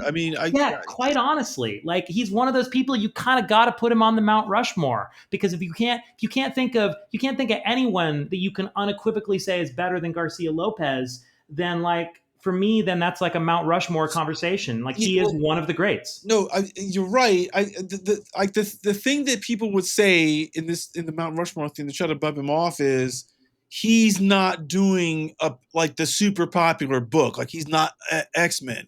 He's not on like whatever. He's not on like Spider-Man or Superman or doing a big or doing like a big Batman run. Like a big run, because he did some kind of Batman in pieces, like but the thing I'm gonna say, I hate to say this and I'll bring it up, but I bring it up a lot, is he might not have been afforded a big run because he's the Latino, It's like, hey, I come in and do this book. You're fucking amazing. You probably embarrass like half the artists we can get, but we're never gonna give you like again, like we were saying earlier, he's the fill-in artist on Teen Titans. He could have been the full artist on Titans. I mean, well, Perez is also Latino, but at the same point, though, but Perez, I think, was, I believe, I don't know if Perez was born in America, but I get the sense that Perez perhaps had like more of like a Western American comics vibe to him, at least. Garcia-Lopez, I believe, was born elsewhere. That's my impression, anyways. What they said, we said he was Argentinian and Spanish is what he said. Argentinian. And and I know some people freak out in the comments every time we even raise the possibility of the specter of some kind of racism going on back then in the 80s, which is so stupid, because like obviously, look at it now. Yeah. It's not like, oh, there was zero racism in comics. Like, go talk to anyone in comics who was not just like a white person at that moment. But at the same point, it doesn't mean it was like viciously like, oh man, everyone was like talking shit to his face. It's like, it's a very subtle thing. It's like if you're an editor and like you got a guy who speaks perfect English that you hang out and get beers with all the time, you might be more likely to give that guy a plum assignment, and it's not necessarily like this like super vicious thing all the time in terms of like this absolutely. You know what I mean? It's not like this cartoonish depiction of racism where people are like, well, if there was any racism, why would they ever hire him? It's more subtle than that. It's more nuanced than that. And it's like there's ways that all that plays out that it's just reality. People, especially back then. Well, because it's look, as like I said earlier in this episode, Helfer worked with because he edited the Atari Force, which I think came out 2 years before this, and I'm sure he was like, I work with that guy and I like that guy, Right. and I also know that he handled a very complicated story in Atari Force because Atari Force is, if you think about it, right, if you remember Atari Force, there was that 4-issue series that came out that if you bought the video games, you got those games, or you got those issues in the games. So they weren't really like issued as like part of on the newsstand or in the direct market. And then the Atari Force series that we all know was picking up from that, and it was the children of those characters. So it was kind of like this leap of faith of like, I need you to, you know what, the train is already going 100 miles an hour when the book starts. I need you to Right. be able to jump on, and I got to find an artist who can like compel you with the art and with the storytelling. So it's very, very clear, and there's no problems with it at all because the story is going to require you to really focus for at least that first issue in this and in the Atari Force. You can then so you're oriented. And Felfer's like, I work with this guy, and Yeah. and you know what? He's good. He's Exactly, really good. exactly. And he had that firsthand experience with him, Yeah. and meanwhile, to the point we're making too, like I just looked it up and like Garcia Lopez was born in Spain and then lived in Argentina for much of his life. And George Perez, although his parents were Puerto Rican heritage and all that, Perez was born in the Bronx in New Well, York, yeah, you know? but if he's Puerto Rican, he's an American because Yeah, he's Puerto an Rican. American, exactly. Yeah, So he's an American, and so there is a difference there, and it's the same thing as like why we talked about Alex Nino might not have been afforded the plum assignment on something. He's from the Philippines, and he's not part of that same old boys club, and so an editor, might be a little quicker to call Bernie Wrightson to do Swamp Thing instead of Alex Nino. Although right. having said that, there's obviously exceptions because Nestor Redondo, another Filipino artist, did ultimately take over Swamp Thing for Bernie Wrightson. So it's not to say that any of this was like a blanket thing necessarily, but No, no. it's worth contemplating, and it's worth certainly discussing. And it's funny because everyone's quick to freak out if you even mention the possibility of racism, but like in the solo episode I did on that comic Paradox, there's a character that's super racist who's an Asian character, and like, and it was funny because a lot of people questioned me in the comments on whether or not I was jumping to that conclusion. And then I found a later reprint of that Paradox story that was put out by Vortex, where I was curious because it was put out a couple of years later, and I wanted to see if what I thought was like the kind of racism of that Asian character had been addressed or cleaned up 2 years later in the Vortex reprint. Right. And they actually made it significantly worse, and they doubled down on it, and they made the language like super cartoony dialogue where the Chinese character was mispronouncing every other word in like the most cartoony way in the midst of being like super like money grubbing and deceptive the whole time. And I was just like, motherfucker, like this character was clearly intended to be a racial caricature, stereotype, whatever. And like, it's not to demonize the creators, but like to not point that kind of stuff out at this moment today would be, I think, malpractice on our part because we're trying to evaluate these comics honestly today.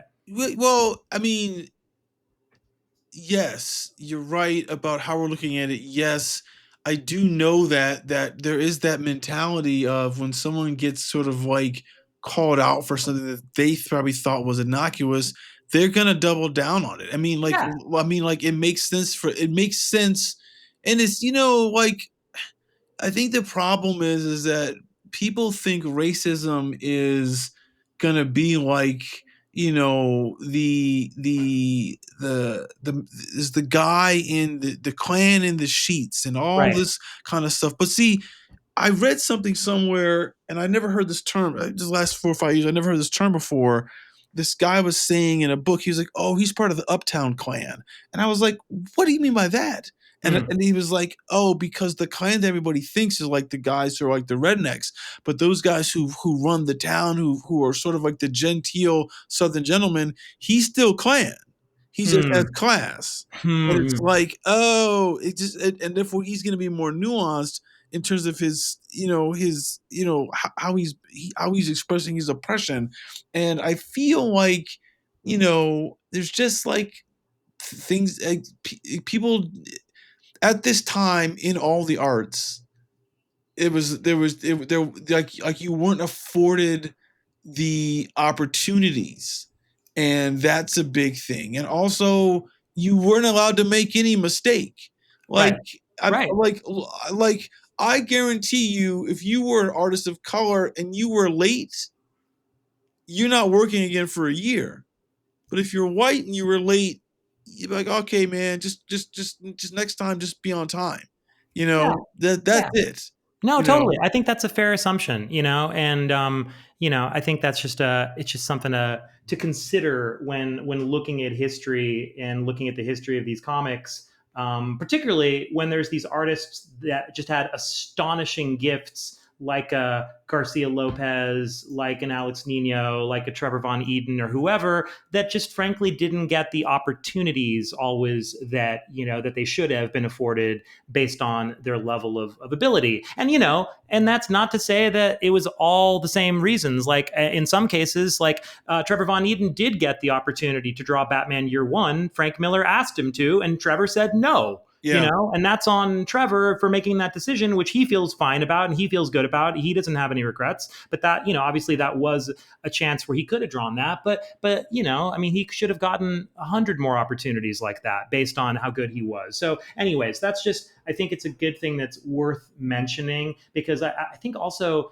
it seems like it tramples on a lot of people's nostalgia to point out the possibility of racism or even racist depictions that they didn't notice. Because a lot of people might have read that Paradox comic in the 80s when they were like 12 or 15 and been like, oh, I didn't think that character was racist. And it's like, well, yeah, well, you were fucking 12 when you read it. Like, go back and read it today and tell me what you think, yeah. Like, Well, it's see, just different. there's that. But there's this woman, I can't remember her name. I was reading about her, saw a couple of videos of her in the last couple of months. She did this thing called the blue eye and brown eye experiment in like the 60s to kind of like show white children what it's like for racism, where she would kind of divide up the class, that if you have blue eyes, then you have privileges. And if you have brown eyes, you have no privileges. Oh, yeah, I heard about this. Yeah. And it's like, and what she said in there, like she was saying that like, she was like, look, racism is taught. You're not born with it. And the thing is, it's like that series of like, it's like, if 1,000 little small things happen, so you see that paradox thing, like you see the way Mhm. I mentioned you before, a lot of, like when we looked at the one thing with the question, like Dennis Cameron, like the way he draws black people, he gives them a type of humanity just by varying up their faces, where everyone Yes. else, they look like this kind of, they all look the same kind of black person.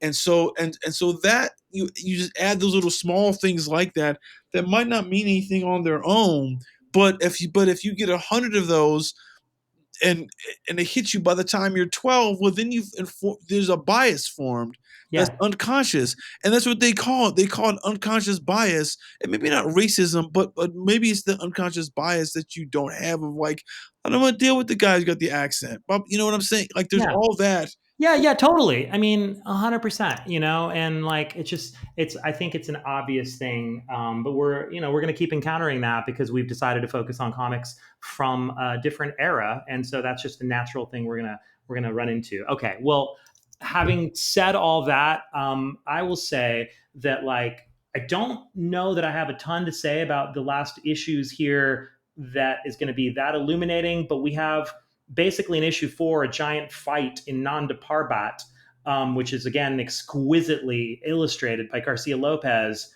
A lot of stuff happens. I personally, I don't know that I've got super great commentary on any of it, but I'm curious, Chris, what did you think, or how did the wrap up work for you?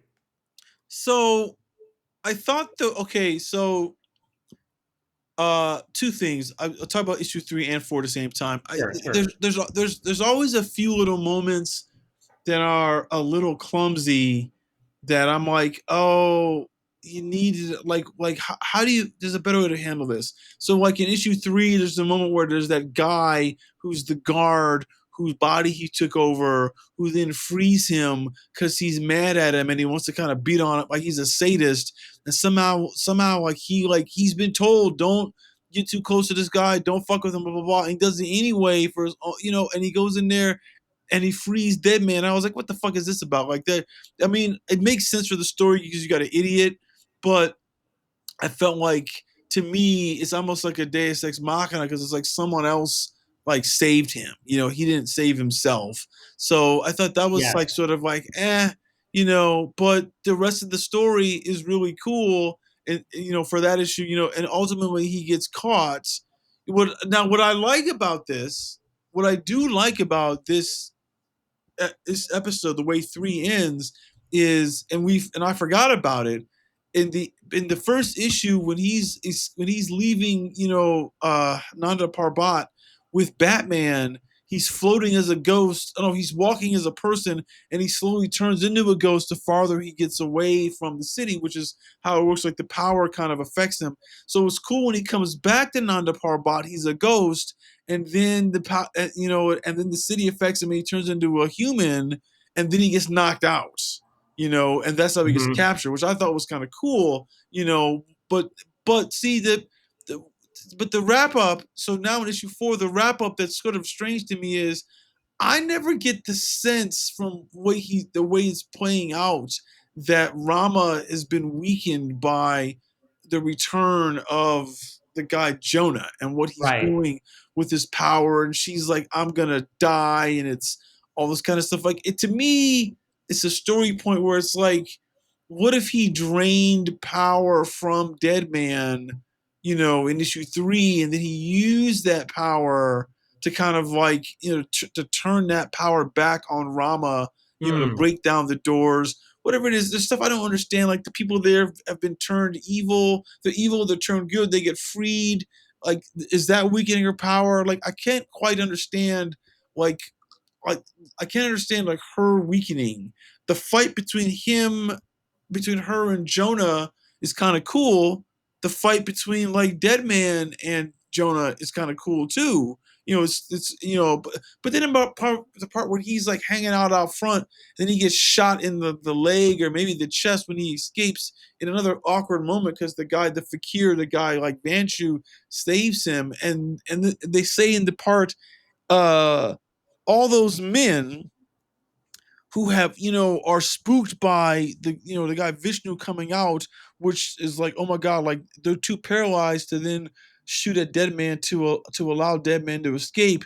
I find that odd because in the previous issue they used the guns to capture Deadman. Yeah, They right. understood about this kind of like weird, like these ghosts, whatever it is, spirits. So it's like, you tell me you've seen a spirit, and then you came here, and now you see another spirit. Not even a spirit, you just see a human who's moving like a spirit, and it freaks you out. So I thought that was sort of like interesting. I mean, not interesting, but like a sort of failing point. What I did like about this is what I did like about this issue, the fourth issue. That guy named Sensei, who had been taken over by Jonah, how he's really weak, and he's like, when he's here in Nanda Parbat, he's like, somehow the city has turned him good and therefore turned him weak because of that, how he flips at the end, and Yes. he's basically like, because he leaves all those kids there, and he's like, look, I'm gonna give you a choice that Jordan wouldn't give you. You can either die now, or you can die later, but I ain't saving your ass. And I'm Yeah. going back to the League of Assassins, and we're about to rule shit. And I thought that was pretty cool. I think there's the artwork when the whole, like all the stuff with Rama, when like when Jonah's talking with her, and like that huge face is like insane. Like Yeah.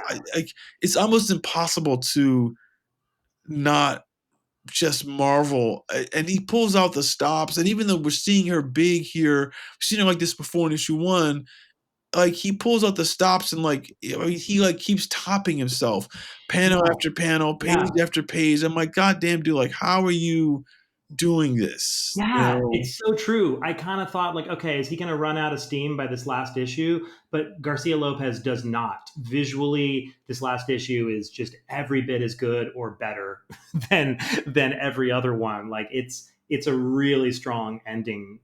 Just taking this story and breaking it down into like really beautiful pages with so much going on. And honestly, the story is a little bit of a nightmare for an artist to draw in this last Oh issue. yeah, You oh know what I yeah. mean? It's so many characters and battle scenes, and it's kind of like a running joke in comics. I think how easy it is for a writer to just write like 3 words, like the armies engage. Yeah. Like that's like the writer gets paid for writing 2 pages, but the artist has to draw like 150 characters in battle. And there's a little bit of that going on here. Although Helfer is filling these pages up with plenty of words, but there's a lot of battle scenes and a lot of really complex stuff. And again, Garcia Lopez just makes it look easy. But this is definitely not easy what he's doing with all the equipment, the machinery, the technology, along with all these figures. I mean, it's a Well, that tremendous well, amount of work. well, that's the thing too is that these last 2 issues, like he's so apparently his third, fourth, fifth, fourth issue, he does the thing where he's got to like do like supernatural kind of like mysticism and like high tech, Yeah, both. and it's like he's got to bounce phase between pages, Yeah. between panels. It's kind of crazy. Just thinking about something too about why Garcia Lopez might not have been a larger artist is that I like weren't people sort of exclusive to either Marvel or DC at the Yeah, I time? feel like I feel like he must have been DC exclusive because that's all he ever did was work for DC, and I think he kind of had to be because he was the style guide guy. They didn't want him to go draw Marvel characters in that style. No, I get that, but looking at some of these pages again, it's like again he could have drawn Silver Surfer, could have been amazing. Yeah. The stuff with Rama, this guy would have been the best, maybe behind Paul Smith, but the best Doctor Strange artist we Oh probably yeah. ever would have seen. Yeah. Totally. Because it's so amazing. I mean, Yeah. No, you're right. If he drew Doctor Strange, it would be like him, Paul Smith, and Michael Golden yeah, probably as like the yeah, top 3 as Doctor top Strange 3, artists. yeah, it's just like, Yeah. wow, and obviously, it was interesting too is, I mean, and it got away from this, and we never really saw it again, but as we mentioned earlier, I don't know if we mentioned, but there is like a sort of like there is like a Neil Adams, like, flavor to this, Yes, there is for and sure. the thing is about Neil Adams, I think a lot of people forget is, he did do that little run in, like, the 50 to 72 of the original X-Men series when they had like the uniforms that were all kind of colored up when Marvel Girl was first time in the green and the green and yellow and Angel was in like the red pants and the yellow shirt and all this kind of stuff. And like there was a little run right before the original series got canceled when they first introduced the Savage Land and shit like that, that Neil Adams did like Havoc and all was originally introduced, and that style of like the illustrative style was used in X-Men to great effect. Obviously, like I said, with Savage Land, but and then when it came back in the 80s and 70s with Chris Claremont, he never got an artist who had that kind of skill, who had the kind of skill like this, like Garcia Lopez, and there are artists like that who were at Marvel at the time. So it's just where you look at a guy like this and it's like, oh, like maybe if he was at Marvel, he could have been a bigger artist because he could have been on a bigger book, Yeah, yeah, you that's very know? possible. That's very possible. And although it's heresy to say this, I'll say that I think for me personally, I like Garcia Lopez better than Neil Adams. And as much as I appreciate and love what Neil Adams did, there's just a fluidity and like an elegance to Garcia Lopez that just feels so perfect to me that yeah, I'd rather look at these pages than Neil Adams, even though obviously Neil Adams is brilliant. And yeah, Garcia Lopez, man, if we ever do an episode, Chris, where we each pick our top 10 comic artists or our favorite top 10, I think Garcia Lopez is He's definitely going to up be, here. He's he's going up to be up here. there, man. He's going to be up there for sure. Cause I can't think of too many, like you said, no one's better, maybe some equals, but man, this guy, yeah, he's an all timer. He's obviously, I believe he's already in the Hall of Fame. And if you're a fan of comic books in any respect, you should definitely make sure you're familiar with the career and the oeuvre of Jose Luis Garcia Lopez. Just clearly, obviously, one of the all-time greats. And when it comes to DEADMAN, I think he is worth the price of admission and what he does here. And I think Andy Helfer delivers up a fascinating story. Although, like we keep saying, I wish he had a little more time to tell it. But still, I'm glad we picked this for our Halloween episode, Chris. And I enjoyed reading it, and I really obviously enjoyed looking at it. So definitely still recommend everybody seek out this Dead Man Oh miniseries yeah. wherever you can find it. This is a high recommend. High recommend. I just want to point out one more page. This page Sure. where where Rama and Jonah do their final battle. And Mhm. the one that I don't know, maybe page 18 or something like that, 16 or 18. But it's like you see at the top, he's like climbing a rock because he's now corporeal as well. But at the Yeah. bottom is like his big eye. It's like the because of his Yeah. eye. Like this page is another one of these fascinating pages where the art is really cool with Garcia-Lopez, but also Tom Zuko's what he's doing is because the color palette sort of like gets more and more intense as the page gets down to the bottom. When it gets to that big eye, like it's just, and then it's fucking amazing. It's Yeah. fucking amazing. Yeah, absolutely, man. Absolutely. We should really think about reaching out to Tom Zuko for an interview because I doubt that very many people have interviewed him because colorists just don't get enough love. But I'd love to hear some of his behind the scenes stories since he's colored, half the friggin' books we profile on our show. Yeah, man. Yeah, Yeah, yeah. so And so it ends in a very kind of like uh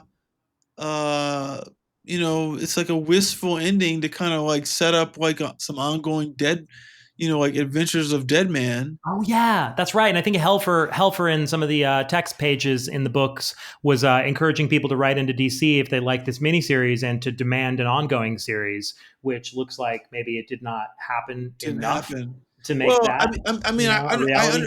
yeah, I get it because to stick with this, you have to be sort of like, it's a challenge. It's a challenging read because it's 4 issues, not 6. Yeah, I honestly think if this was 6, this would have been this would have blown everyone out of the water because yeah. he would have had time to let some of this stuff breathe in a way, story wise, and to address things like, oh, I can make this like a little more interesting. I mean, because it's a part that I don't get, right. Like, so this guy Loomis, he's here at the end. He spent some time in like Nanda Parbat. I'm not sure how he got here before, but he did. But he was in the circus for a while. But remember back in issue 1 when he shoots like Lotus, and she's like, "You can't shoot me. You used to love me," you know. Oh yeah, right, right. And I was like, "Whoa, whoa, whoa! When did that happen?" Yeah, yeah. They You were know. both in Nanda Parbat together, but then he left, and yeah, there's too much story going on outside the comic to actually to keep it all in your head. It's expecting a lot Yeah, of the yeah, reader for sure. I yeah, mean, but you're right. It's a very wistful ending, and at the end here, what does he say at the end? On the last page with this beautiful kind of duotone shot from Garcia Lopez at the yeah. very end. Amazing, fucking Yeah, amazing. God so damn. gorgeous, just gorgeous last page. Um, there's 100 years of evil running around out there, Loomis, and I made a promise to Rama, one I've got to keep, to root out the evil, to oppose it, to destroy it, to balance it with good. I'm the balancer now, Loomis, for Rama and all the others we've ever loved and lost. See, that's great.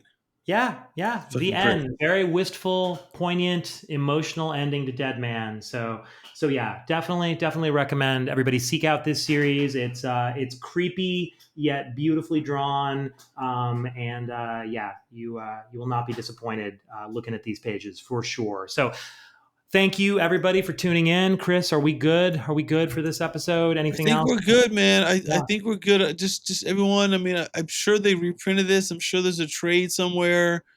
You should read it. So I mean, I'm not so sure if there is, honestly. I don't know if I've ever seen a trade for this one, but if there's no trade, then you should be scouring the quarter bins yes. or at your local comic shop, or maybe you go on eBay and you look it up and you find it. But from the Dreadman from 1986, it's worth it to look at the art. Oh yeah, yeah, and it's worth getting the floppies, like we always say, because you get the editorials, the letters pages, and all the incredible ads where you Yeah, can see the Dark Knight Returns offered as a subscription, and it does indeed say what you said, man. It said only limited to 1,200 subscription copies, and I can't believe you fucking got one of them.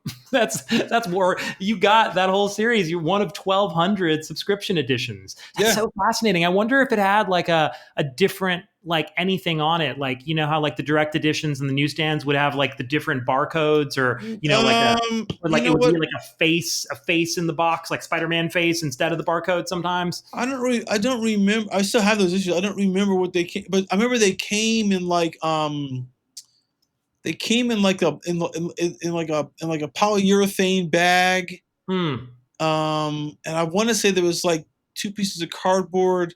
There's sort of like the stuff they used for like if you put backing boards like around it. Yeah. So it was sort of stiff, but it wasn't like completely stiff.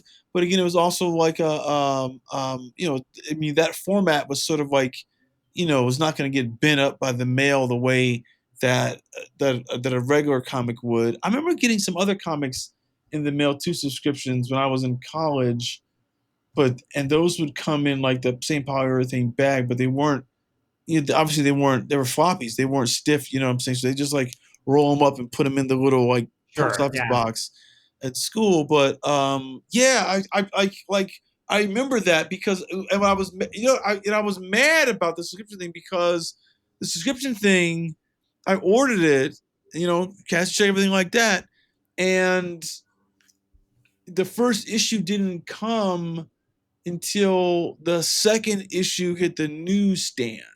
So when it came out, I saw it and I was like, well, where's my, shouldn't I got my subscription? And, you know, and then like in and so I didn't buy it at first at the newsstand. And then like, you know, like a couple weeks later, I was like, where is it? And then the next issue came out and I was like, where is it? And then I had to, and then I thought I wasn't going to get any issues. And then I went and bought issue 1. Oh shit. From the newsstand, but it was super like whatever, triple the price or what the fuck is, because I was like, I didn't get my thing. They fucked me. And then like a week or 2 later, like 1 and 2 came together or something. Oh my god! Way to go, DC, you know, subscription department. Way to reward the fans. Yeah, it was. I mean, I was like, because you know, at the time it was an expensive book. You know, it was like $3 or something. Yeah, and you were a kid, so that was a lot of money. Yeah, and everything at the time was 75 cents to you. I was like, what's, you know, I was mad, and you know, because I think I didn't buy something else that I wanted that because everyone was talking about it. Because I remember when it came into the stand, I went to this place called Kovacs Comics in Cleveland Heights, and I would go up there and like you'd see it in this. That's, you know, I was like, oh my god, this looks so fucking amazing, and you know, and Miller, whose work I was, you know, like I was familiar with his Daredevil work, but it was but I hadn't never read Ronin, but it was such a leap from Daredevil to Dark Knight. Oh yeah. And the colored work, I don't think he didn't, that Electro Lives thing he did hadn't come out yet. So I was like, oh, I got to get this. But I remember when I saw this ad, I was like, oh yeah, it was a limited subscription. I forgot I got to buy a subscription, so I saw the ad. So that's wild. That's wild, man. Well, folks, thank you all for tuning in once again to CRYB, and please join us back here. We'll be back as soon as possible with another little stroll down memory lane where we find these obscure, off the beaten path, maybe little remarked upon comics from the 80s that we feel like deserve a little more love. So everybody, please keep listening. We got some really good stuff coming up in the near future. And don't forget to hit like, comment, and subscribe, and become a member on our YouTube channel, and we would very much appreciate it. Yes, indeed. Thank you all, and take care, everybody, and see you soon.